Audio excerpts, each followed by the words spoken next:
Hey, everybody, welcome. Welcome to today's webinar on the Local Solar Access Fund. We are here today to discuss a very exciting proposal and its benefits for rural communities in New Mexico. I'm the campaign director with Public Power New Mexico, and we're a statewide grassroots organization working to support community-owned renewable power and energy democracy. I'm going to moderate this panel, and we're going to start out with some questions that I will ask. And then as you listen and engage, please use the Q&A function to register any questions you have. And we will open it up for Q&A with the public that is attending today. So let's start. We have a really amazing panel today. I'm so excited and honored to share this webinar with you. And let's get started with introductions. Would each of you please introduce yourselves? Let's start with Leader Szczepanski. Good afternoon, everyone. My name is Reena Szczepanski. I represent House District 47 in Santa Fe, and I am the incoming House Majority Leader. Thank I'll you. pass it to my colleague in the Senate. Thank you, Majority Leader. State Senator Harold Pope Jr., District 23, Northwest Albuquerque in Bernalillo County. Happy to be here. Thank you. Mayor Crawford, would you like to introduce yourself and your colleague? Yes, hello everyone. I'm Mayor Lynn Crawford, Village of Ruidoso, and this is our village manager, Ron Sena. Glad to be here. Thank you for having us here. Thank you. Chief Jennison. I'm Steve Jennison. I'm the district chief of the Dixon Volunteer Fire Department in Dixon, which is about midway between Espanola and Taos. Thank you. Randy? Hi, I'm Randy Sadwick, and I'm the CEO of Positive Energy Solar, based in Santa Fe and Albuquerque. Thanks. And Thomas. Hi, I'm Thomas Gray with Positive Energy Solar. I'm the Vice President of Commercial Operations. Thank you very much. Let's start with a question for Leader Szczepanski and Senator Pope. Could you say a few words about the Local Solar Access Fund, what it is, and why you're leading the charge to establish it in New Mexico? Yeah, thank you so much, Alicia. This bill really came out of the need to act on climate change. And as we worked on it, we also have understood the critical focus we need to have on emergency resilience. And it's very urgent, as we know from some of the things that are happening around the country right now.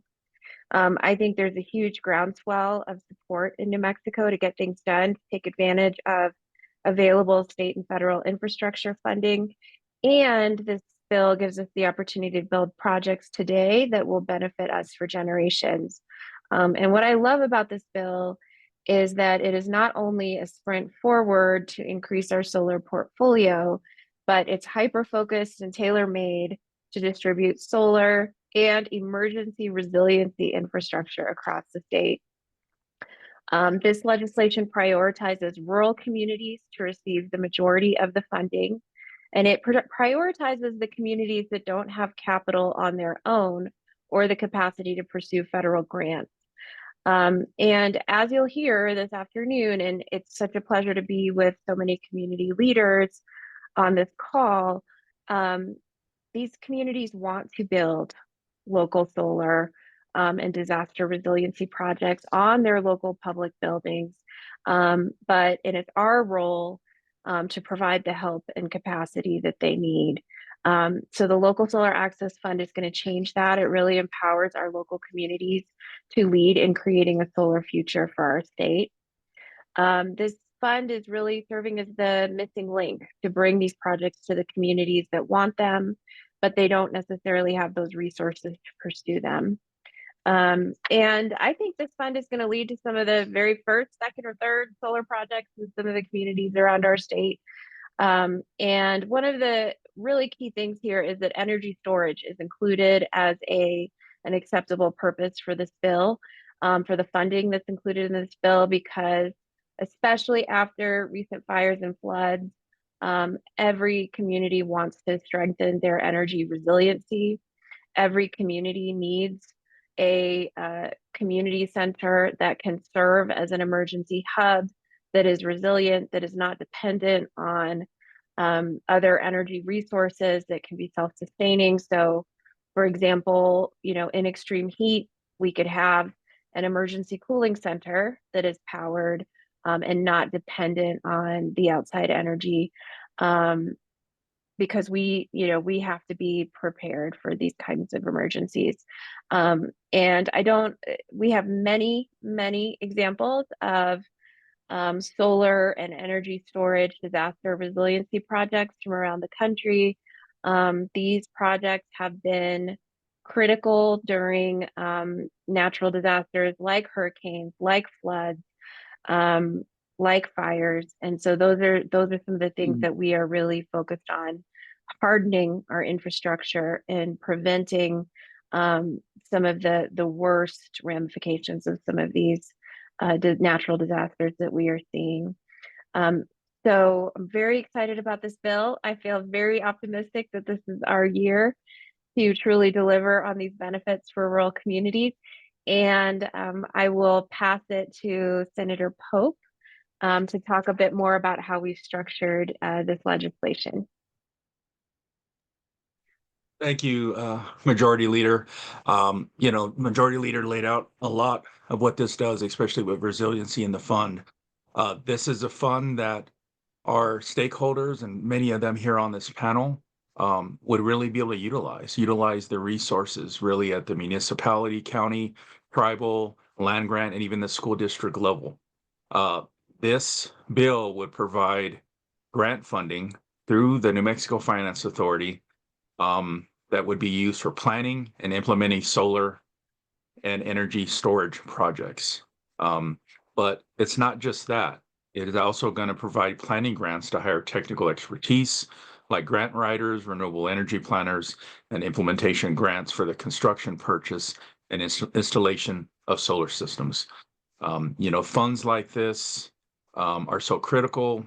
They're really, powering critical facilities such as our schools, fire stations, community centers, water systems, street lighting, and ensuring really they're operational during emergencies like wildfire, storms, and grid failures. So what the Majority Leader was talking about, also building on that resiliency.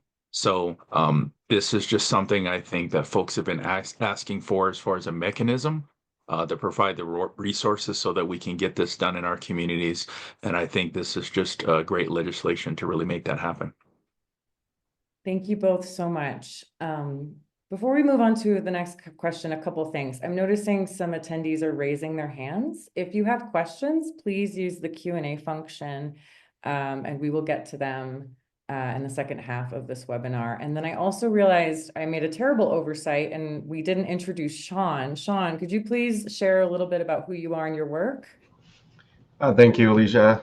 Shaun Tsabetsaye, or Shaun Tsabetsaye,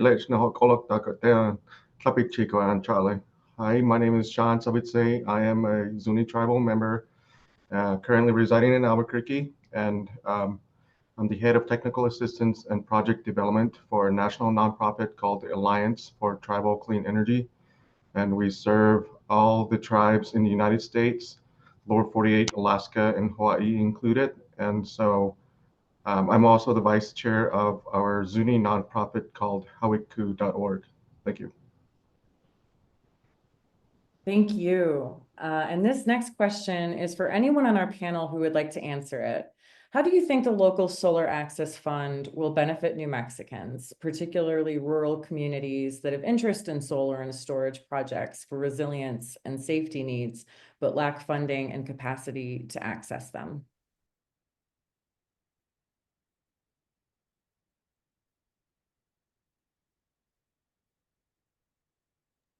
Let's hear from Shaun.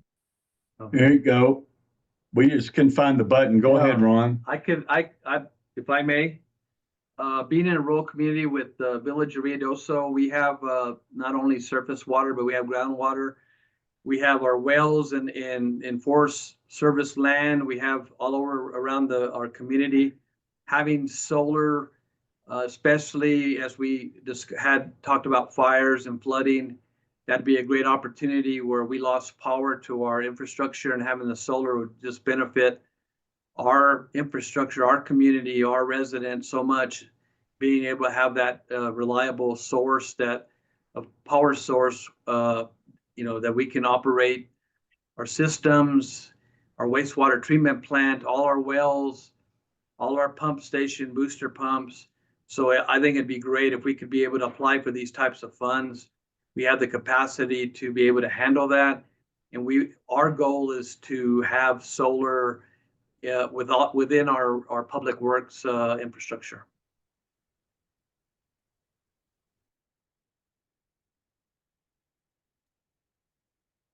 Would anyone else like to chime in on how you think this fund could support rural communities in developing these kinds of projects?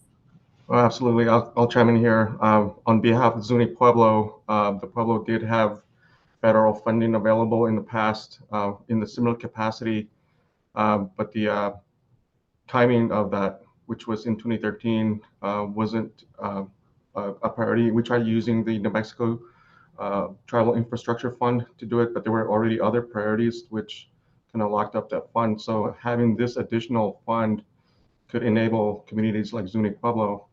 The challenges that Zuni has on, as I'm speaking as a community member, is that our water source is served by a water system that's about 15 miles from Zuni proper, and it's currently powered by a single line by our co-op.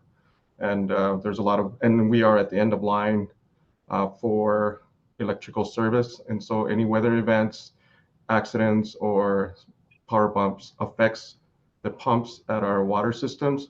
And so in a worst case situation, the water tanks can only serve about 3 days of water. And the cost of pumping water is north of $1 million. And by adding renewables, we can curb those costs. And battery storage would avoid the demand charges from the local utility. And these types of projects could pay for itself in very short order. In this project that we were working on, the system was less than $1 million, which meant that it would have paid for itself within a year. But of course, administrations changed, new directions with the federal government changed.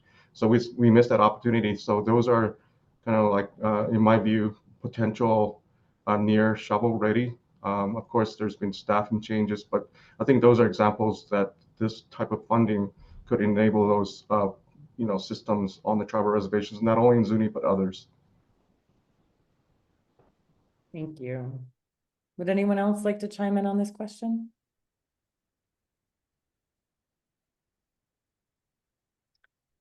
Moving on, Mayor Crawford and Ron, you were working on developing a solar and storage project to power Ruidoso's wastewater treatment plant.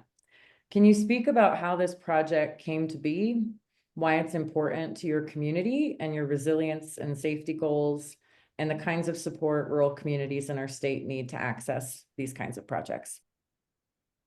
Sure. Here at the village, at the wastewater treatment plant, it's a joint utility owned between the village of Ruidoso and the city of Ruidoso Downs.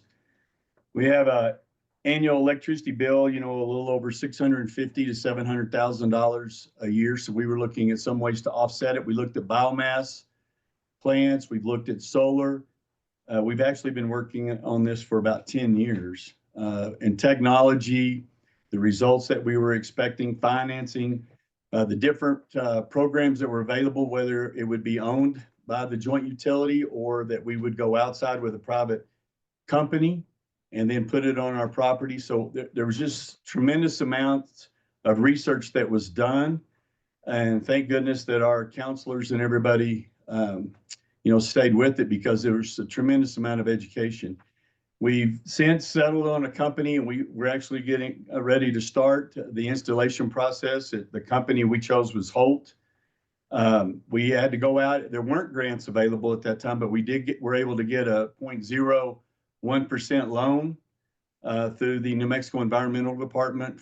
We were approved up to a little over $4 million.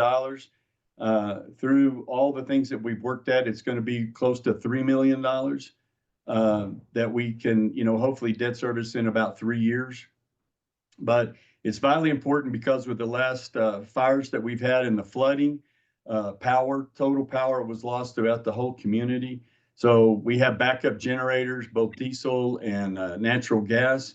So this gives us the ability to offset those costs. Also, just the longevity and the savings to our citizens and to our community on what it takes to power that plant, because our costs are only going up. But the power that we generate is a 935 kW system, and it is entirely wired just for the plant. At this point, we don't have an agreement with Otero Electric or PNM or anybody like that for resale. So it's entirely meant to just power our plant. And then it does have battery storage. And so we have the capacity, hopefully, to be independent when this project's done. But a lot of research went into it with the type of panels, the longevity, how are these things going to be maintained? The inverters, are pretty expensive. So there are extended warranties and things like that that need to be considered.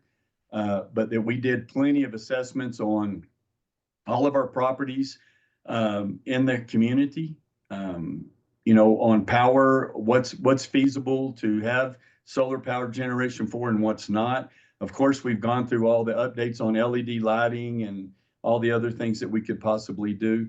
But we learned through these last tragedies that, we need a lot of independent power for our municipal buildings to provide shelter, safety, operation, all of those things. And so, we have the standard generators, like I said, both diesel and natural gas at all the important essential properties, but we would like to be able to get more on the solar. But eventually, I think that the smaller communities, and I'm the president of the New Mexico Municipal League, so we deal a lot with smaller communities that do not have any matching funds. And so I know that the legislators are started working and have done some things like that. That is unbelievably helpful. A fund and a grant system like this makes it where smaller communities that do not have the GRT or the bonding capacity to go out and borrow, that they're able to take advantage of this, not just for themselves, but it actually benefits everyone in New Mexico when we're all able to go to, this type of renewable energy. And so the technology, we believe, is here. We had some issues with it in the beginning on durability and with the sand and the wind and all the things that we have, hail. How are these things insured? And so that goes through the self-insurers fund on how are all these things handled into a total package, so that when we're talking to the smaller communities, that a lot of the legwork is already done for them. So it's just a matter of, do they have the will and does it fit the need? And so that's most of it in a nutshell. It's taken us a long time to get here, and we're glad that we're finally getting ready to break ground. Ron? Yeah. I would just, as the mayor stated, this project's about 300 working days, and we believe it's going to be a showcase when it's completed, and we'd sure like to have a tour of it, groundbreaking, and be able to have this project and be proud of it. And as the mayor stated, it's been several years. We did a study, we received a grant, we did a feasibility study several years ago. And at that time, we had different options. But until, I'd say, 2-3 years ago, we finally settled on what we wanted to do. And that's what we're going to be completing. And you have to have a good engineering firm also to be able to work, to be able to have this in place, because solar is not, we get asked a lot. It's very complicated. And having a good engineering firm to help you achieve this project. And we did a design build on it. So we're hoping the contractor we selected, Holt, it'll be a great project and be able to have it for the next many years and be able to showcase it. Thank you very much. That's very exciting. Chief Jennison, this question is for you. You recently installed solar and storage on Dixon's fire station. Can you describe this project, what inspired you to do this, and what the benefits are for your community and the fire department's operations? So for about 3 years ago, the Dixon community did a community wildfire protection plan specific to the district. the community got together and identified priorities in terms of addressing our wildfire risk, which we know, particularly in the bosque areas of Dixon, are pretty high. We also had a bad flooding event a couple of years ago, at which point the Dixon Fire Station became an emergency response center for the community. One of the priorities that was identified by the Community Wildfire Protection Plan was to have backup power, some means of having backup power for the fire station, which was important not only in terms of telecommunications, heating the fire station in the event of, for example, we had a bad winter incident, but keeping all of our fire apparatuses, including our ambulance here, all of which require electric power in order to keep running.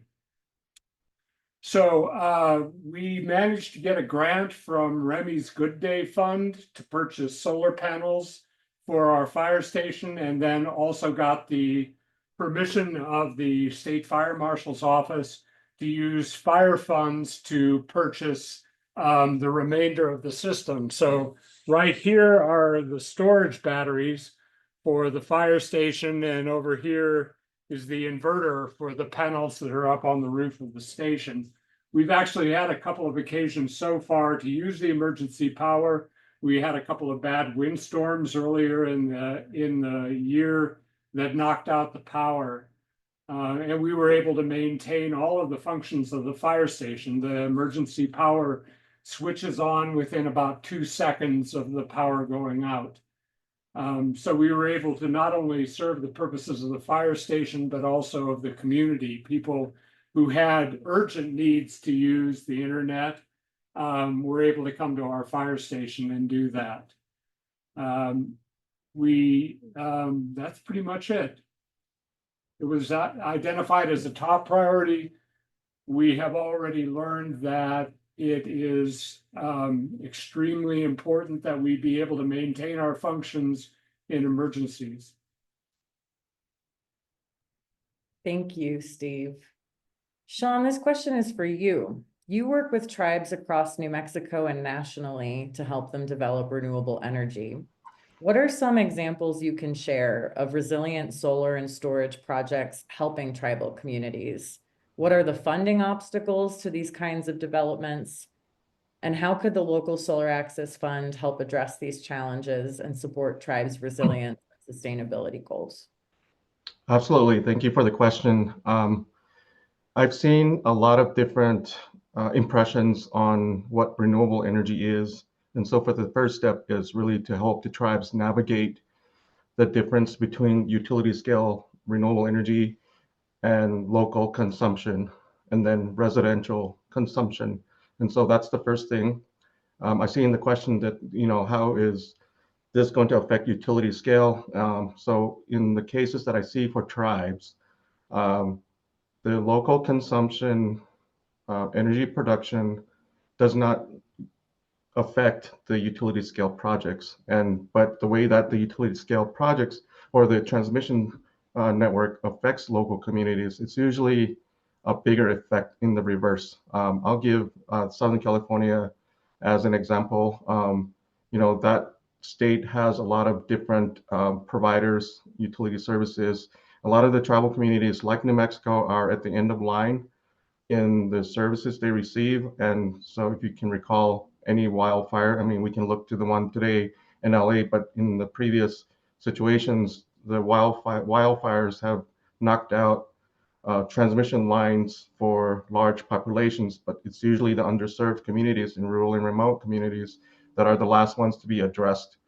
And so it's really these types of projects that is really trying to build resilience in those already underserved communities. And so strategically, if I were to maybe pick a successful story, some of the Southern California tribes have enabled themselves with tribal gaming.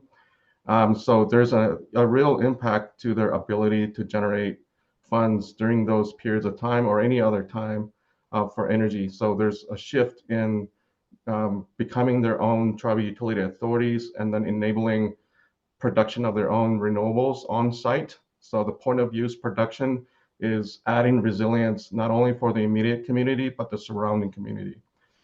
In these catastrophic events in Southern California, it's the non-native populations that have always gone to those tribal facilities for basic services like water, food, cell phone services, so on and so forth. So that's a positive impact, and the script has kind of been flipped while the utility large transmission lines are still being reestablished. But that's one example. But more locally here, if I were to give an example, we can always, and I think this one's kind of been highlighted many times with the state of New Mexico and the Picaris Pueblo, in them generating their own megawatt solar power and then working with their co-op in a positive way. That adds resilience to not only the tribal community, but also for the co-op itself. And so there's a lot of dynamics in different marketplaces, but overall, you want to generate energy locally. And so for public facilities, the production of its own energy consumption is the most efficient.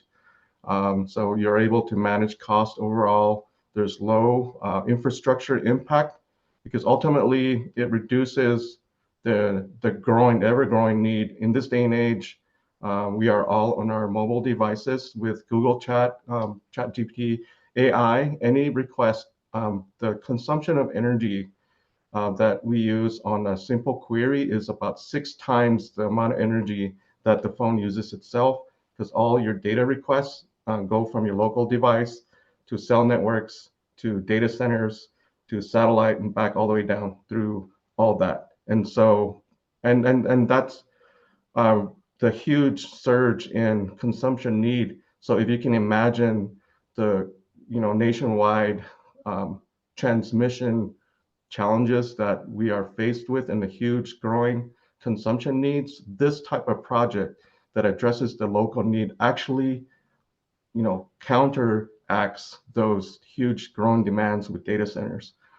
So it's a huge resilience solution that I think a lot of our New Mexico communities can benefit from. But in terms of the tribal community specifically, if we can become tribal like energy resilient, we can not only go towards water security, food security, energy sovereignty, and all that. But so this enables that, and it's not a big hit to utilities because of that growing demand. Thank you so much, Shaun. Mm-hmm. This next question is for Randy and Thomas.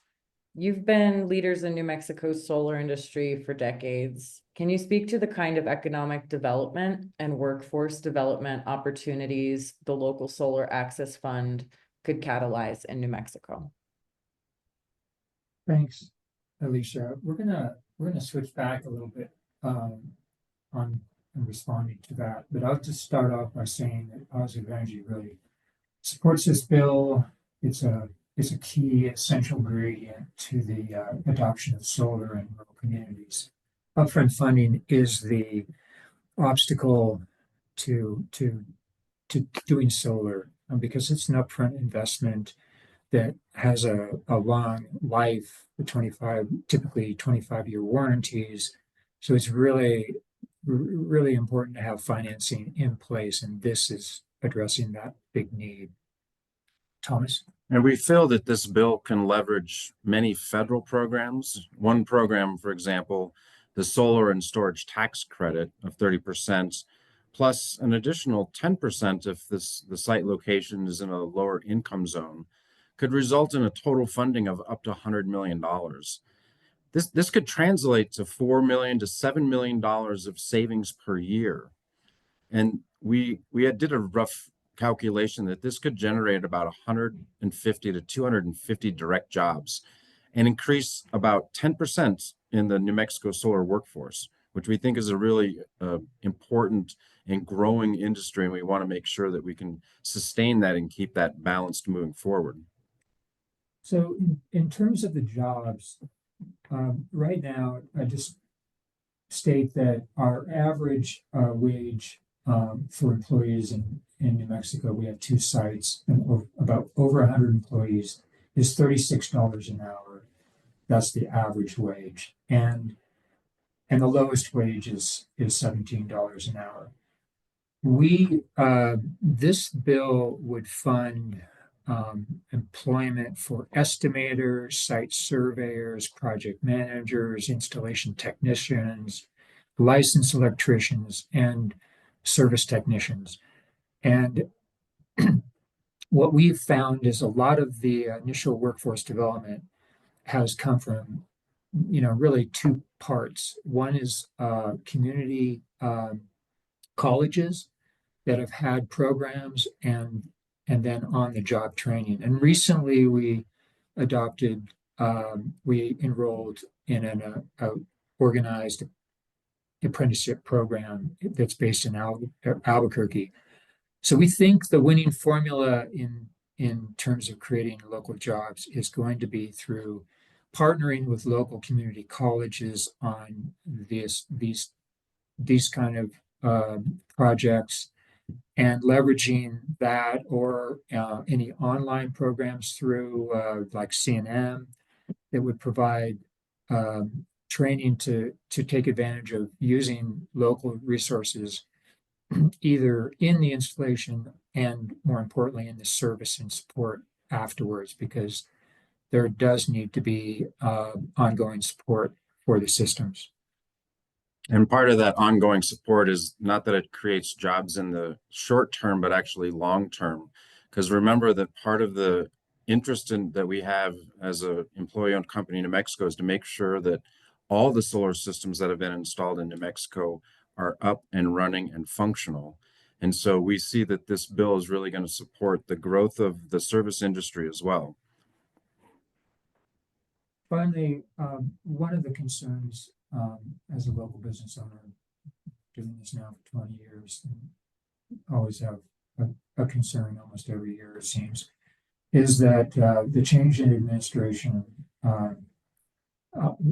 has potential risk of trying to undo the Investment Recovery Act or some parts of it, key parts of it. And so this could be really, really important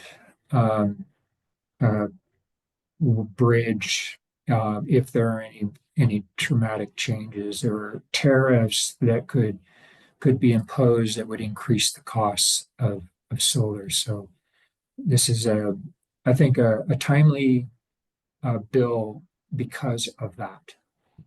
Thank you. Thank you so much. That's a great segue to my next question. And I just have 2 more questions before we open it up to the public. So if you have unanswered questions, please use the Q&A function to keep the conversation going. This question is for anyone on the panel who desires to answer it. And some of this has already been shared, but can you share your thoughts on why the time is now to establish the local solar access fund? What is the urgency around this? Why should this be a priority in light of the funding landscape and the community needs across our state, including our needs to prepare for disasters, conserve resources, and support sustainability goals?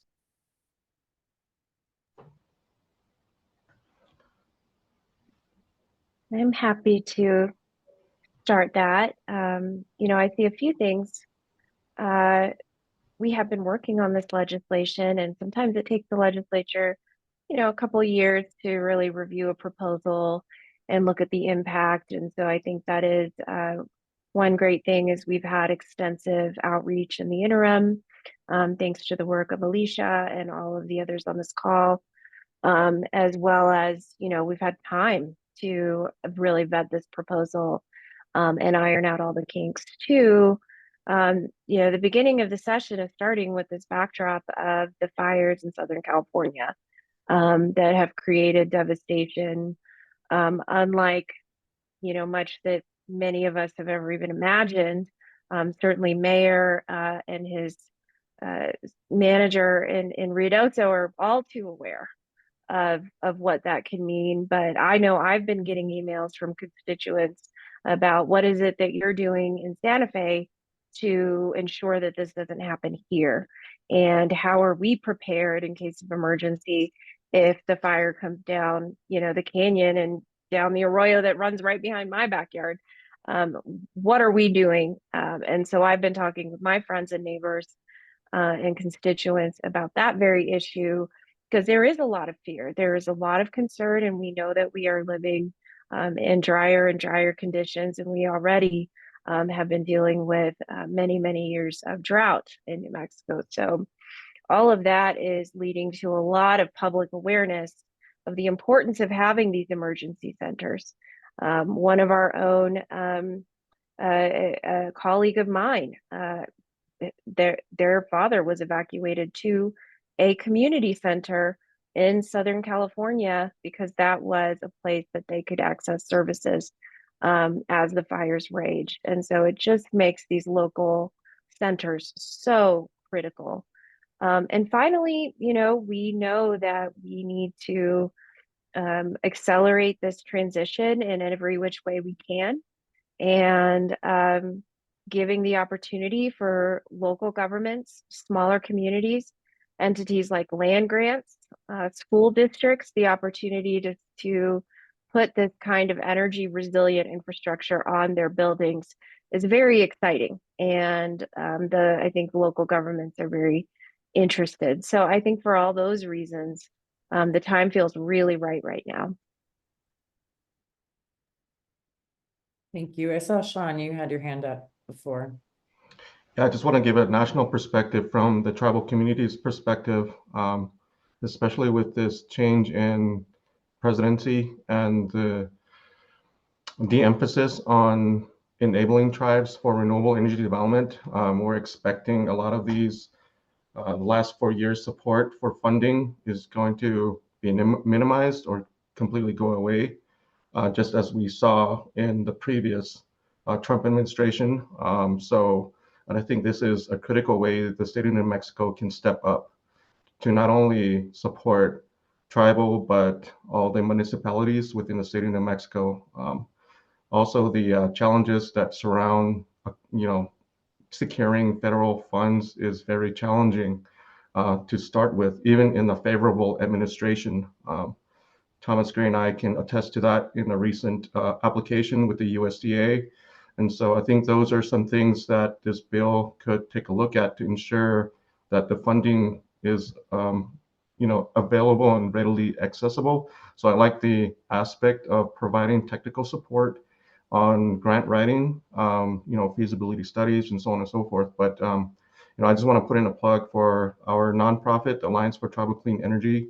All of our work is free of charge from tribes. We are funded by philanthropy nationally, so we have an ability to enable tribal communities from unlocking, and we never get a cut from their award. So that's one key aspect in the organization that I work for. But this is absolutely the right time for the state of New Mexico to fund projects like these for energy and grid resilience and all of the above. Would anyone else like to answer that question? Any final words or comments before we take questions from the folks attending this webinar? Anything you'd like to share at this point? Senator Pope. Yes, just kind of tying back to that last question, I just really believe the time is now. I think we're at a place in our state, when we look at our financial resources and what's coming in, this is when we make these types of investments in our communities. And that means all of our communities, right? And so I think if we make this investment over the long term, we are going to save money in the long term, but more importantly, really investing in our people and our communities. And hopefully we can avoid not the natural disasters that can occur, but we can reduce the impact of what happens and really look out for people. So I just wanted to emphasize that. Thank you. This is Randy. Just like to say that I think this is just doing a very high level calculation here. I came up with about 100 villages, towns, and small cities in New Mexico, and it would take maybe about 25% of those funds to provide a pretty decent size solar electric system with storage. So, you know, this is really a doable sort of equation to accomplish a very, very important goal for this program. Thanks. Thank you. Well, we have a few questions in the Q&A function. If you have any others, please add them. Some of them have already been answered during the course of this. This one I think was partially answered, and it comes from Kate. Can you high level walk us through the legislation's goals?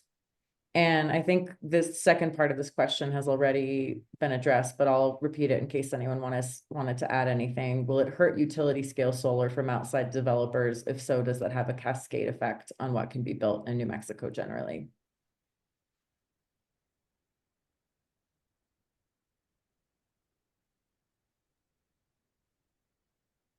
I'll talk about a little bit about the affecting utility solar. This program is really important because it puts solar at the source of the loads, right? So if you have a school that is, running a solar system, you're feeding the loads directly into that school. When you do utility scale solar, you have to move that energy from that site across the way through transmissions line. So our general feeling is that we need to put solar where we have the loads directly, because this actually balances out the grid in a far better manner. So I don't think this is going to hurt the utility scale side. It actually helps because you're going to modify, how heavy those loads are. And just to add to that, the electrification efforts that need to take place here in this energy transition as our state moves toward 100% renewables requires us to electrify our transportation and our heating and cooling, and all of those functions happen within population centers where and not across transmission lines. And so we do these utility scale and local solar work together as part of this electrification effort, not in competition with each other. It's not a trade-off between one and another. It's a team effort to get to the finish line and reach 100% renewables. And so this is a win-win situation, not a win-lose. Thank you. And I wonder if maybe the senator or the majority leader could just address the first part of that question, just the high level, can you high level walk us through the legislation's goals?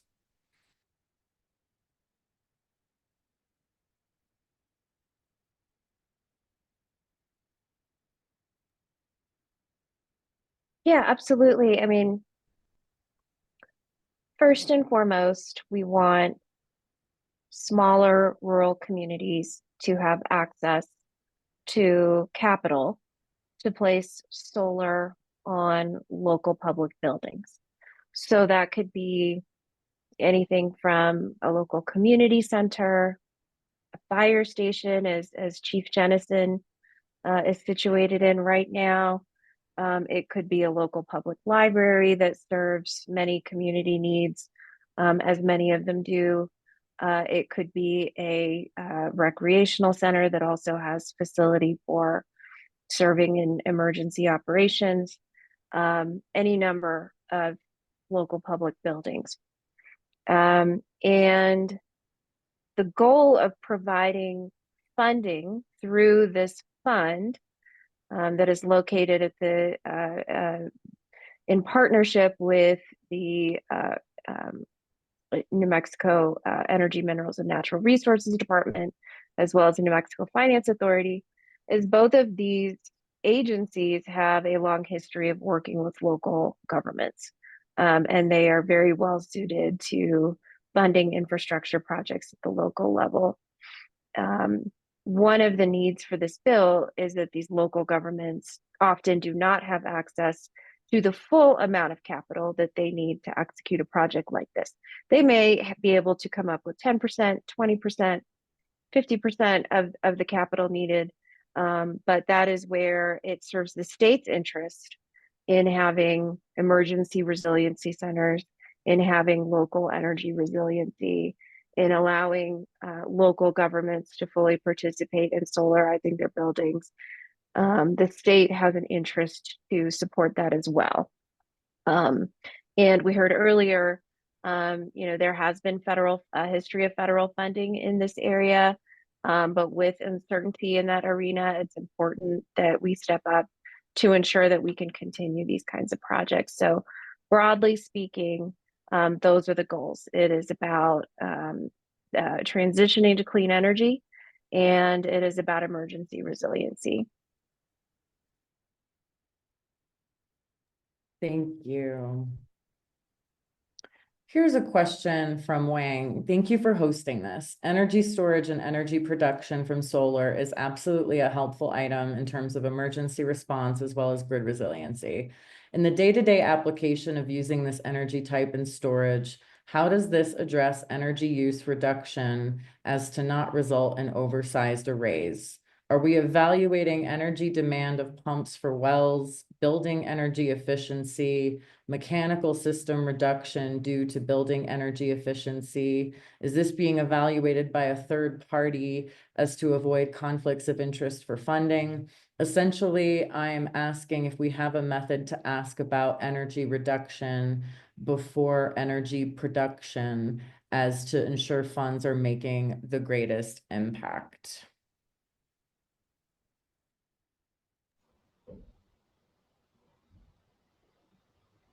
I came up on mute. Maybe Thomas and I can tag team on that, but there are control systems that can manage that.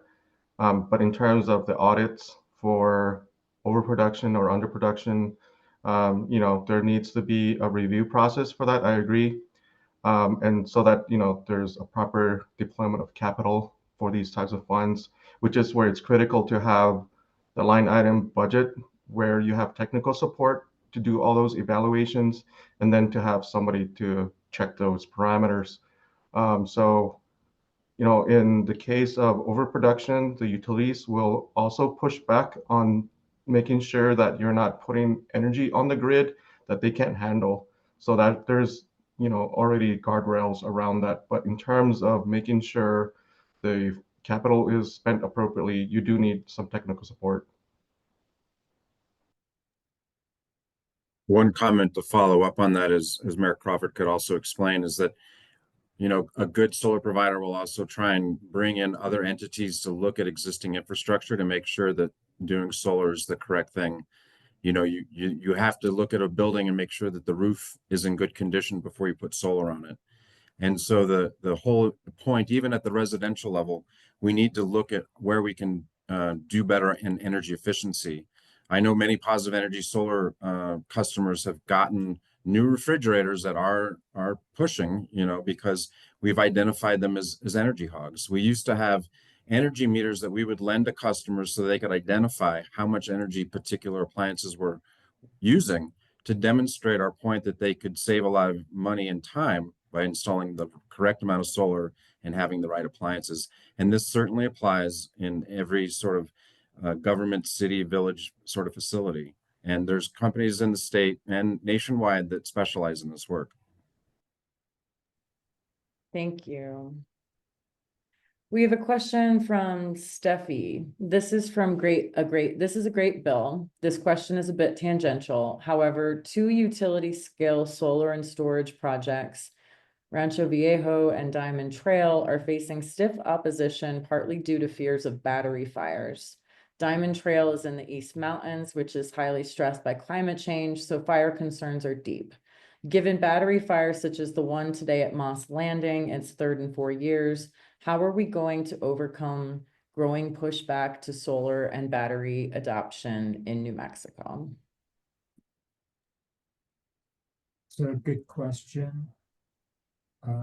we've been installing storage systems now for a couple of years, and prior to that, our company began with off-grid storage when it was too expensive to run power lines out to homes. The National Electric Code provides specific protections for storage equipment in terms of where it's located and what kind of additional measures have to be taken to mitigate any impact. Also, most of the battery manufacturers have moved to a somewhat more stable chemistry of batteries that has less active sort of properties that have to be cooled. So far, we know that there are some large projects that had some runaway fires that couldn't be contained. But this is sort of similar to the question of parking your gasoline powered car in a garage, and there's a fire risk there. And so, the way that the code has addressed this now has taken a serious look at safety as part of electrical safety, and those standards are being enforced through inspections and by qualified parties that are installing these systems. The battery chemistry of the AES system, I think, is supposed to be proprietary, and so that there is some question about whether or not that there was risks on that, and so we're more familiar with what is being installed, that we're installing. So that's as much as I can offer on that question. I have a couple more comments to add to that. Thank you, Randy, for addressing that fire impressions. So I spent 6.5 years working for utility scale wind farm, solar farm, and standalone battery storage development. And the technology across industry has come a long ways from those days of fires. So the chemistry that were causing fires is no longer being deployed. There's a new chemistry with the lithium iron phosphorus LiFePO batteries that no longer have those fire risks, but they still are in cabinets that have those fire suppression systems in place just for assurity. So what really needs to happen to overcome those impressions is a very deliberate educational process of deployment. Some of the things that we would do to address these types of concerns are community engagements, community outreach events, open houses at the local community center, the library, gym, and just have bulletin boards or poster boards where representatives of the project team would stand near it, and we would have open Q&A. So that's one aspect of doing education, but we can broadly also do education just from from organizations like mine to do community engagement, direct engagement activities. But I think there's definitely up and coming new chemistry that's coming, including sodium flow batteries, which is still early in its development. And then of course there's the geothermal and other types of emerging technology that is applicable in these situations, but they have a different application footprint. So it all really depends. I think every project could have a bit of customizing opportunity, but overall those fire risks are really minimized now with the new technology. So but again, I think one of the questions was who's looking after those systems designs, and I think that's really part of the bill in terms of the rulemaking part that could be included. Thank you. Looks like we have one last question. This is from Daniel. Many of the systems will no doubt require interconnection with rural electric cooperatives' power supply. I've not heard much about how receptive the co-ops are to essentially taking away some of their load and thus revenue to sustain their member service. Some co-ops are very reluctant to support these projects. Can someone comment on how the co-ops are actually cooperating? As one of the solar providers here on the panel, I can say that all co-ops will take applications, and so the key of this whole thing is following the application process. And certainly the size of projects is always under review for any solar project. At a local level, for Shaun's, system out there in Zuni, we had to look at what the transformer size was and make sure that the solar system was smaller than the transformer size. That's a very simple technical metric that you have to hit. And thankfully, what we did was within that range. They're underfunded generally, they are understaffed, so it takes longer, right?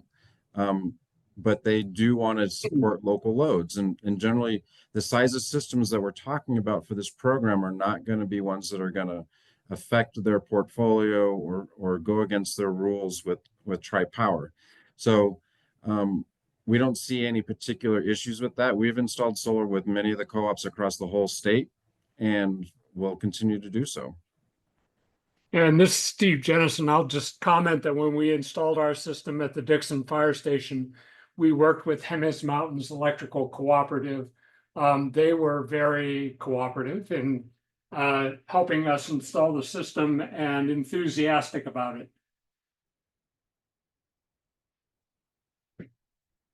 Thank you so much. What a great group of people. Thank you so much to all of you wonderful panelists for being here today. We have just a couple minutes left. Would anyone like to offer some closing words at the end of our discussion today? I just want to encourage us to really push this forward. New Mexico has a history of extractive industry, and usually that extractive industry comes and hits our lower income neighborhoods, parts of the state. So I really want us to supporting those areas with renewable energy that will help their communities do better under worsening climate conditions. I think the state owes it to us to do that for our fellow New Mexicans and neighbors. And Alicia, I just want to really highlight some of the benefits we talked about today. We talked about resilience, and solar storage projects. That's going to be so important going forward. We're also going to have cost savings, which is going to really help a lot of our local communities and tribal governments. They're going to be having some fixed costs, for the next 25, 30 years. And that's going to provide some cost savings and stability. Having sustainability, really reducing carbon emissions and really helping out on the public health side, and also with climate change. And we talked a little bit about economic development when it comes to jobs. And we mentioned the types of jobs we're talking about. These are jobs that in most cases are providing a living wage. These are higher paying wage jobs that really help our community. So I believe that's why this is so important.